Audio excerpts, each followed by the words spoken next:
The scout ship cut through space like a blade through water, its crystalline hull reflecting the distant light of Earth's sun. Inside the observation deck, Ambassador studied the blue planet below with something between curiosity and boredom. He had seen thousands of worlds like this one. Young, primitive, interesting only for their resources and what they might eventually contribute to the Galactic Council. On the planet's surface, Captain Hayes stood in the military command center in New Washington, watching the screens as the massive alien vessel appeared in Earth's orbit. The technology was beyond anything humanity had ever created. Had served in the military for 23 years, and he knew the difference between a ship designed for trade and one designed for combat. This vessel could do both. His hands gripped the edge of the tactical table as alerts flooded in from every monitoring station across the globe. "Get me the President," said firmly. "Now." President was in her office when the call came through. She listened to explain what was happening, and her stomach twisted. Contact with alien life.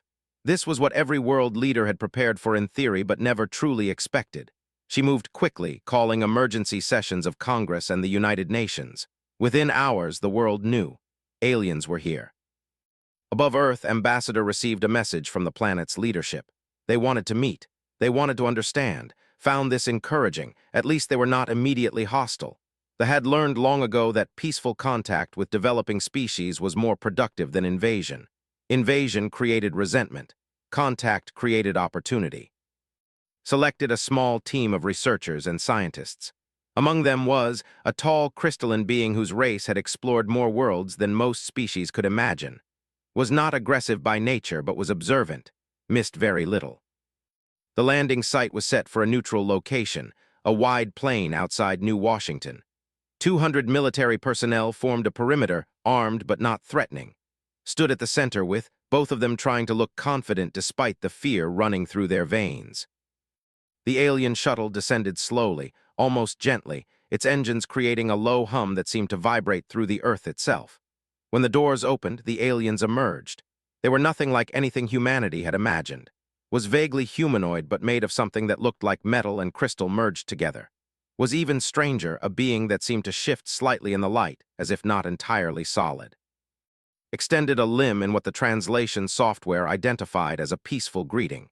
Did the same, though her hand felt small compared to the alien's appendage.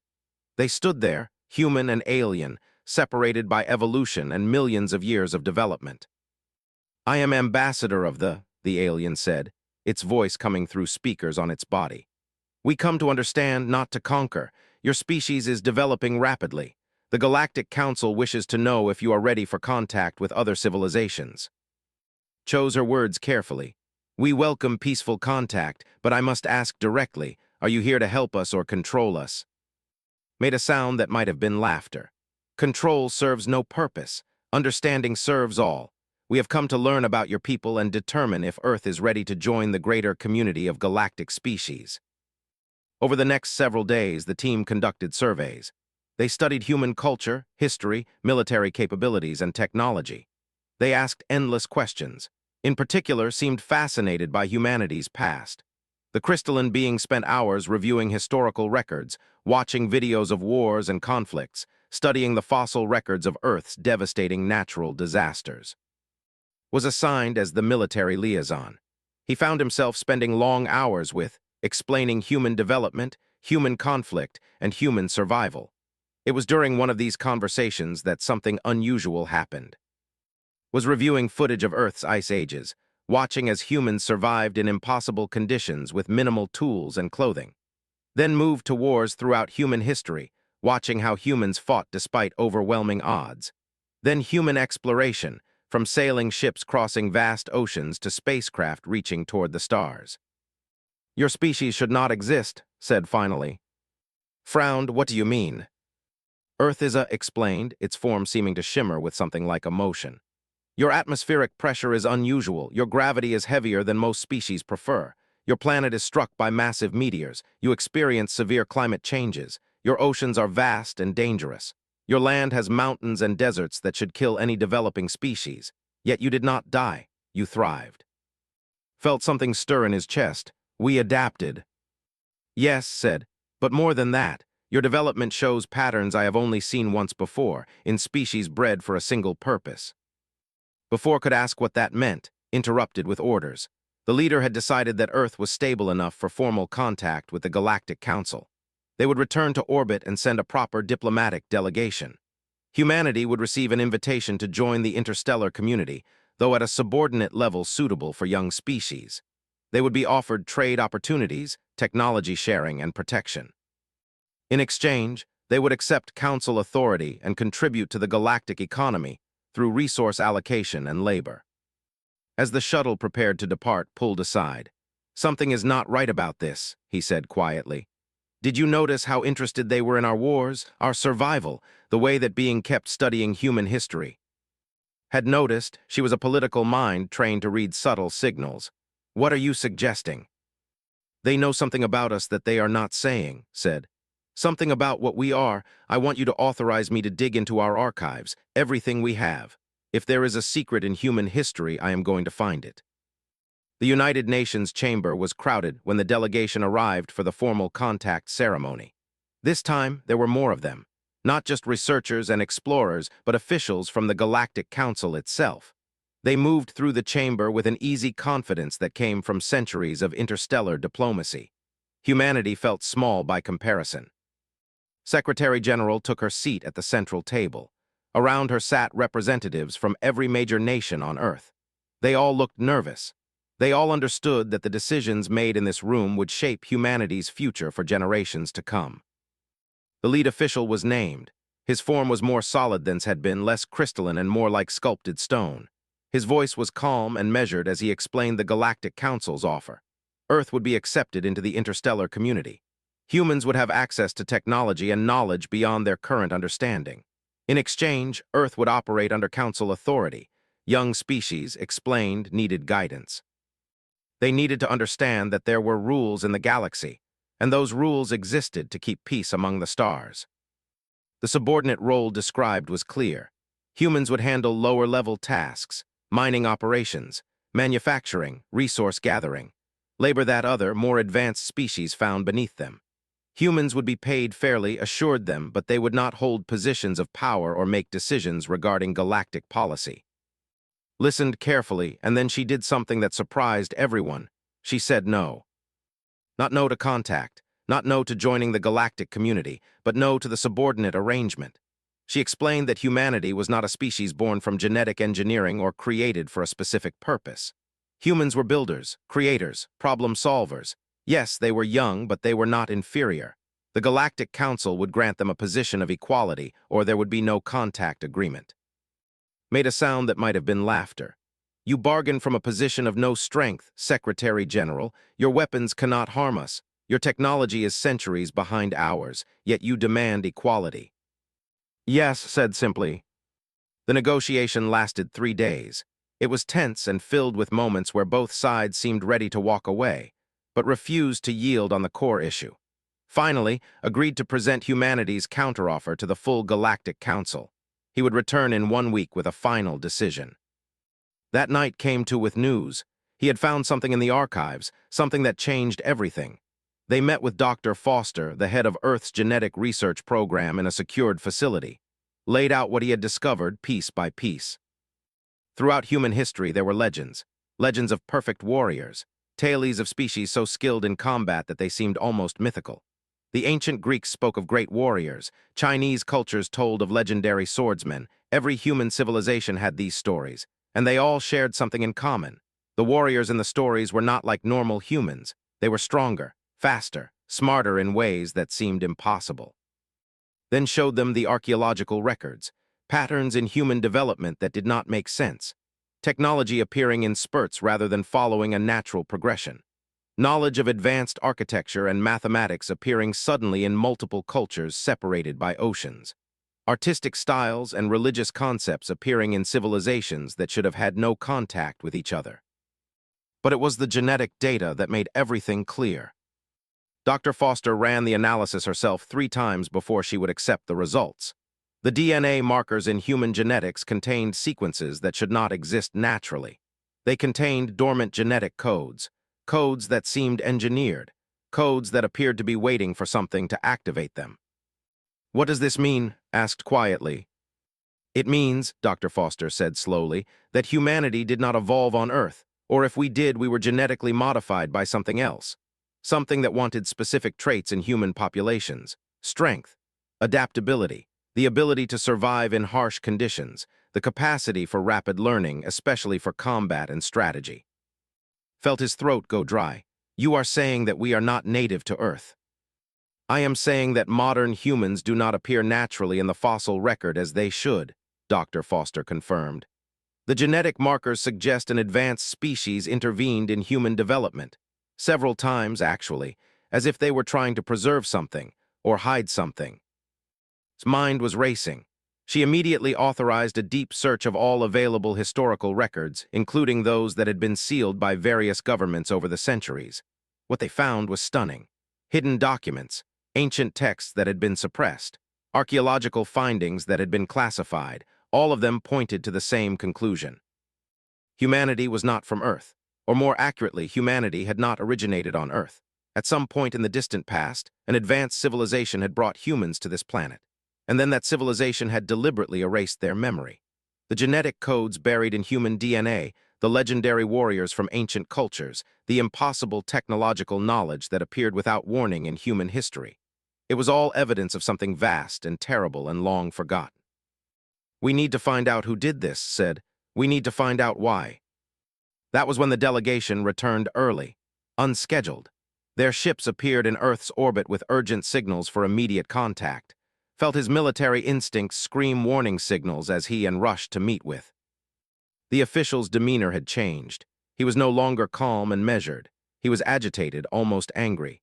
You have accessed restricted historical files, said without preamble. Files that were sealed under galactic law, files containing information about matters that do not concern developing species. Stepped forward, we have a right to know about our own past. You have no such right, snapped. There are laws that exist to protect species from truths that will destabilize them. You have violated those laws. Then tell us the truth, said. Tell us who we really are. Was silent for a long moment. When he spoke again, his voice was different, quieter, filled with something that might have been fear. You are the descendants of the greatest warrior civilization the galaxy has ever known. A civilization that destroyed itself through violence and conflict. A civilization so dangerous that the surviving deliberately dispersed their genetics across multiple worlds and erased their own memories to prevent another apocalypse. The jamming signal went live at precisely midnight, Earth Standard Time. Every vessel in orbit found itself suddenly blind. Navigation systems failed. Communication arrays went silent. The crystalline beings panicked briefly before understanding what had happened. They had been grounded. Stood in the command center, watching as the alien ships desperately tried to restore their systems. He spoke into the secure communication line. This is Captain Hayes. All vessels are now locked down. They are not leaving until we decide they can leave. His response came through moments later, his tone sharp with anger. You are making a grave mistake, Captain. The Galactic Council will respond to this aggression with force. Then come prepared to fight, said coldly. Because we are done hiding what we are done accepting suppression and control from beings who fear us. My people know the truth now. We know where we come from, and we are not the same species that you forced into amnesia thousands of years ago. Watched from the diplomatic chamber as news of the grounding spread across the galaxy. Within hours, the Galactic Council called an emergency session. The transmission came through clear and harsh. Humanity had violated multiple treaties. Humanity had attacked visitors under a flag of peace. Humanity had accessed restricted information that could destabilize multiple species. The Council's solution was presented as an ultimatum. Earth would immediately place itself under quarantine. Military development would cease. All weapons research would stop. Humans would be restricted from leaving their solar system for the next 500 years. They would be monitored constantly, and they would accept these terms within 48 hours or face military intervention. Walked into the chamber where the holographic representatives of the Galactic Council sat in judgment. She had rehearsed this speech 1,000 times in her mind. Now, looking at the assembled aliens, she knew every word mattered. You say we are dangerous because we come from warriors, began. You say we must be suppressed because we have warrior genetics, but you misunderstand what humans have become. Yes, our ancestors were warriors. Yes, we carry their strength and their adaptability, but we also carry something else. We carry the capacity to grow beyond what we were born to be. The council remained silent, listening. You want to bind us through fear, continued. But I am not afraid of what we were, I am proud of it. My species survived impossible conditions. We built civilizations from nothing. We created art and music and science while barely surviving in a hostile world. That is not the sign of a species to be suppressed. That is the sign of a species that deserves to be free. One of the council members, an ancient being called the Archon, spoke up. And what would you have us do, Secretary General? Allow a reborn warrior species to roam the galaxy unchecked. That path leads to the same destruction that consumed Prime. Was ready for this. She had found the old law in the archived records, a law so ancient that most council members had forgotten it existed. She invoked it now. I invoke the Reclamation Code, a law that states any species claiming heritage must be given the opportunity to prove they have evolved beyond their destructive nature. One trial, one chance, that is what your own ancient law demands. The council chamber erupted in arguments and counterarguments. The law was real, but it had been written with the assumption that no descendant would ever exist to use it. The law stipulated that the test was near impossible. A single combat between a human warrior and the council's chosen champion. If humanity won, they proved they had transcended violence. If they lost, they accepted permanent suppression. The irony was not lost on anyone. After hours of debate, the council reluctantly agreed. They selected their champion, a warrior named, had fought in hundreds of conflicts across the galaxy, had never been defeated. Skills were legendary even among his own kind. Against a human from a species that had only recently developed space travel, the outcome seemed inevitable. Volunteered immediately. I will fight, he said simply. Tried to stop him. There has to be another way. There is not, said. The law requires single combat. I am the best warrior we have. I will fight. Dr. Foster came to him that night in his quarters. In her hands, she carried a genetic therapy that she had been working on in secret. It was dangerous. It was untested, but it might give a chance against. What does it do? Asked. It activates some of the dormant genetic codes that are still in your DNA, Dr. Foster explained. It will increase your strength, your reflexes, your ability to process information during combat, but it will also awaken things that are dangerous. You will feel aggressive urges. You will think in combat patterns. You will become, for a time, more like what your ancestors were. Considered this, but I would still be human. Yes, Dr. Foster said. The therapy does not erase who you are. It just adds to what you already are. The choice is yours. Took the injection. For 3 weeks trained. The therapy had worked, but it had changed him. He moved differently. He thought differently. He could see combat patterns and strategies that his normal human mind would have missed. He understood violence in a way that terrified him sometimes because it came so naturally to his activated genetics. But he held onto something that his ancestors had not possessed. He held onto his humanity, his desire to find another way. The combat arena was built on a neutral station in neutral space. Thousands of delegations from across the galaxy came to watch. Billions more watched through video feeds. Humans from Earth filled observation chambers, their eyes locked on as he entered the arena, moved first, his movements faster than any human eye could follow. His blade came around in a strike that would have bisected a normal person, but was not normal anymore. The activated genetics gave him reactions that matched speed. Feeling the wind from the blade whisper past his face. The warrior was surprised. That surprise lasted only a moment before he attacked again, this time with a combination of strikes designed to overwhelm an opponent's defenses through sheer speed and power. Blocked and countered, his body moving through the patterns of combat with precision and grace that came from both his training and his genetic awakening. Was skilled, but he fought like someone used to overwhelming opponents with superior technology and strength. Fought like someone who had lived on a harsh world where survival meant understanding your enemy, finding weakness in strength, and using your opponent's power against them. The audience in the arena began to realize that this was not going to be the quick and brutal victory they had expected. The fight went on for hours, cut across the shoulder, drove his elbow into his face. They traded impacts, each one testing the other's limits. Blood ran down his face from a wound above his eye. One of his arms hung at an odd angle where it nearly broken it. Felt the warrior genetics pushing him to finish it. The instinct was overwhelming, was weakening, one killing strike. That was all it would take. Could see the angle, he could see how to do it. His body knew the movement before his mind had finished thinking the thought. But something held him back. It was not fear, it was something deeper. It was the knowledge that if he killed, he proved that humans were exactly what the Galactic Council feared.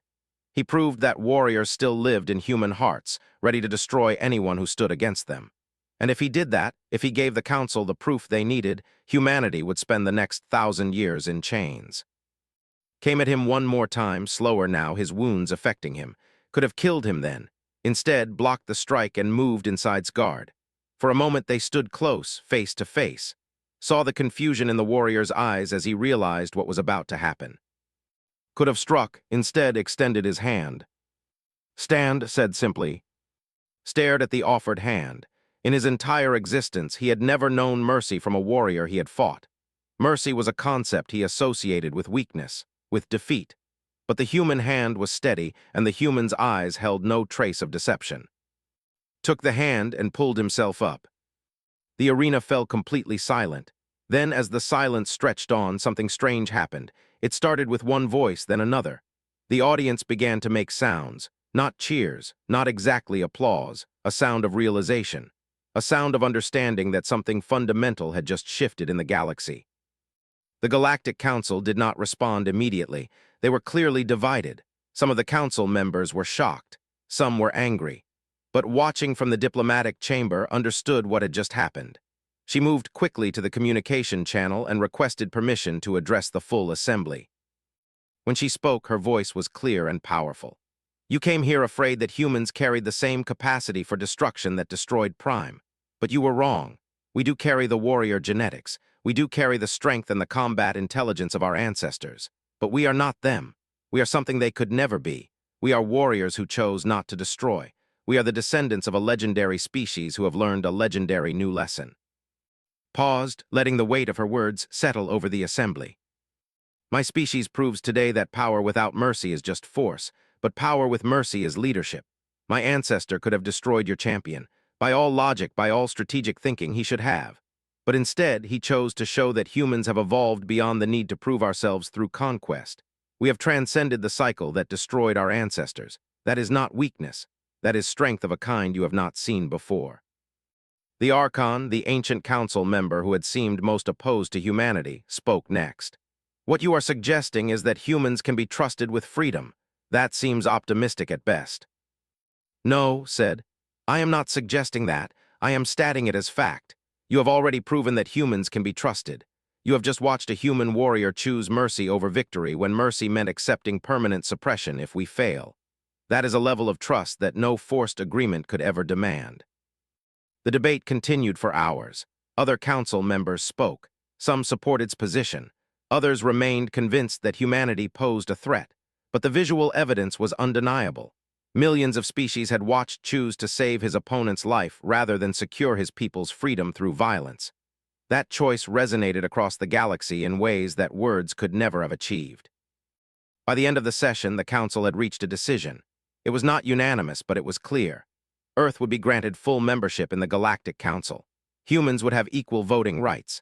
The suppression protocols were abolished. The quarantine restrictions were lifted. And in a move that shocked many observers, the Council formally declared humans as the spiritual descendants of and granted them an honored position in galactic history as the species that proved warriors could choose peace. When finally returned to the station after medical treatment, met him in the corridor. She did not speak. She simply embraced him. Both of them understood what his choice had cost and what it had gained. 6 months after the combat, the first alien embassies were being constructed on Earth. Huge structures of crystal and metal rose from carefully chosen sites around the globe. They had sent architects and builders. They contributed engineers. Even some species who had been skeptical about human membership in the council sent representatives to establish relationships. Walked through the construction site outside New Washington, watching workers from a dozen different species collaborate on a structure that none of them could have built alone. An engineer explained something to a human construction supervisor, and a human worked together to adjust the frequency of a power system. It was strange and beautiful and exactly what had hoped would happen. But he refused the military position that the council offered. There were many who wanted him to become the commander of a human space fleet, the general of a human military force that would expand human influence across the galaxy. That was the path his genetics wanted him to take, but had made a choice in the arena, and he would honor that choice. Instead, he worked to establish the Earth Council for Interstellar Relations. The purpose was simple: to build bridges between species, to find diplomatic solutions to conflicts that might otherwise lead to war, to prove that humans could be more than warriors, even if they were descended from warriors. Threw herself into the political work. As Secretary General, she was rapidly becoming one of the most influential figures in galactic politics. Species from across the galaxy wanted human support for their initiatives. They wanted human friendship. What had started as a subordinate species seeking acceptance had become a civilization that others actively sought to know. Dr. Foster continued her research, but now she had access to resources beyond her wildest dreams. The Galactic Council provided access to genetic records from dozens of civilizations. What she discovered astonished everyone. Prime had not been destroyed. That was a lie told to keep younger species obedient. What had really happened was far more complex. Had been the greatest warrior civilization in the galaxy. They had been magnificent. They had been terrible. They had fought endless wars and built incredible beauty in between those wars. But their greatest warriors, the ones who truly understood combat, eventually realized something. Violence was making them smaller, not larger. Every war diminished what they could become. The greatest leaders had made a choice. They would not destroy their civilization. Instead, they would preserve it. They would scatter genetics across multiple worlds. They would deliberately introduce genetic changes that would make the descendants more peaceful, more thoughtful, more capable of choosing cooperation over conflict. And then they would erase their own memories. The civilization would vanish from history, transformed into legend and myth. But they would live on, hidden, waiting for the day when they would remember and understand what they had become. They did this on purpose, Dr. Foster explained to Anne. The ancestors chose to scatter and to forget. They chose to place themselves in harsh environments like Earth specifically because they knew that hardship teaches empathy. They knew that a species that fights for survival learns to value cooperation. They created us, not by accident, by intention. Felt something shift inside him when he heard this. They had not been erased. They had transformed. They had given themselves the greatest gift a civilization can offer to its descendants. They had given them a chance to be more than what they had been. A year after the combat, stood on the observation deck of the new orbital station. Hundreds of ships filled the space around Earth now. Ships from and dozens of other species. Humans worked among them. Human engineers and scientists and diplomats and builders collaborated with species that had been alien just months ago. He was not alone on the deck. Young was with him. The warrior had stayed on Earth after recovering from his wounds. He had asked to study human culture more deeply. He had become, remarkably, one of his closest friends. "Your species is interesting," said, his crystalline form reflecting the lights of the ships below. "When I first came to Earth, I believed humans were simple, primitive, but you are not. You are complex in ways my people are not. You contain contradictions that somehow work together." Smiled, "What kind of contradictions?" "You are warriors and pacifists. You are aggressive and compassionate. You are individuals who value community. You are capable of tremendous destruction, but your instinct is to build instead. We are never like this. We are one thing very thoroughly, but humans are many things at once." Nodded slowly. He had never thought of it in quite those terms, but was right. Humans had always been contradictory. They had always contained multitudes. Maybe that was what the ancestors had understood. Maybe that was why they had chosen humans as the species to carry their legacy forward. Because humans, through contradiction and conflict with themselves, could achieve balance that pure warriors could never reach. That night had dinner with in the new restaurant that had opened in the trade district. The restaurant served food from a dozen different worlds. Humans sat next to, negotiated at the next table. It was still strange, still new, but it was becoming normal. "The council is approving the proposal," said. "We can begin the joint expedition to the outer systems next year. Humans and 4 other species working together." Smiled, "We are becoming part of something larger." "Yes," agreed, "and we are making it something better just by being part of it." A few days later, made a trip to the Genetic Research Center where Dr. Foster was working. She showed him something remarkable. a record that had been buried in the ancient databases. It was a message, encoded thousands of years ago, waiting for descendants to develop far enough to read it. The message was from the last council before they scattered. It said simply, "We leave you with our strength, but strength without wisdom is just power. We hope that you, our distant children, will be wise enough to know when not to use what we have given you. That is the greatest warrior skill of all, not the ability to fight, but the wisdom to choose when to fight and when to stand down, when to speak and when to listen, when to lead and when to follow.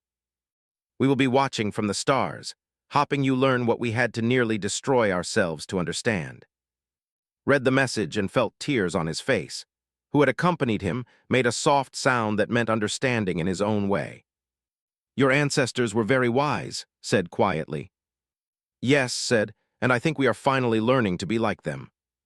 The story concluded with a gathering at the new United Nations building in New Washington.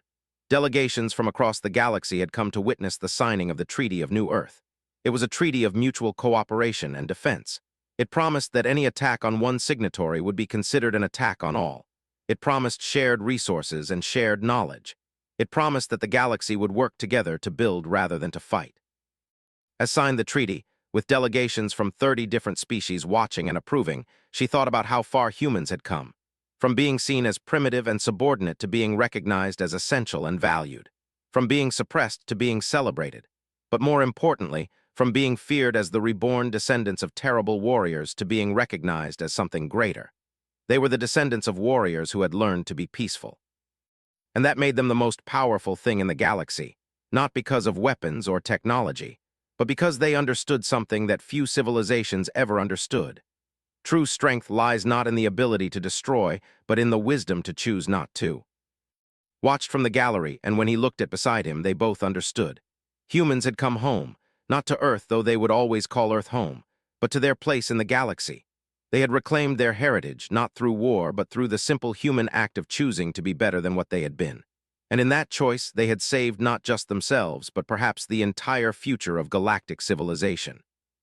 That night, as both of them looked out at the stars from the observation deck, asked the question that was burning in his mind. "Do you think I made the right choice?" Was quiet for a long time. "I think you made the choice that made us human," she said finally. "We came from warriors, but we became something greater. We became the kind of people who can be dangerous and choose not to be. That is the true mark of a civilization worth saving." Nodded slowly. In the reflection of the stars, he could see his own face. And for the first time since taking the genetic therapy, the warrior inside him was quiet. The human was in control, and that was the only victory that truly mattered. Was already there. The warrior was magnificent. His body was covered in combat scarification that showed victories from centuries of fighting. His weapons were advanced and deadly. He looked at with something between pity and contempt. "Your species was great once," said, "but that was long ago. You are shadows now, pale echoes of what your ancestors were." Stepped forward, "Then let us remind you." The combat began. Felt the world tilt beneath her feet. "What are you saying?" "I am saying," said slowly, "that you are not a young species looking for your place in the galaxy.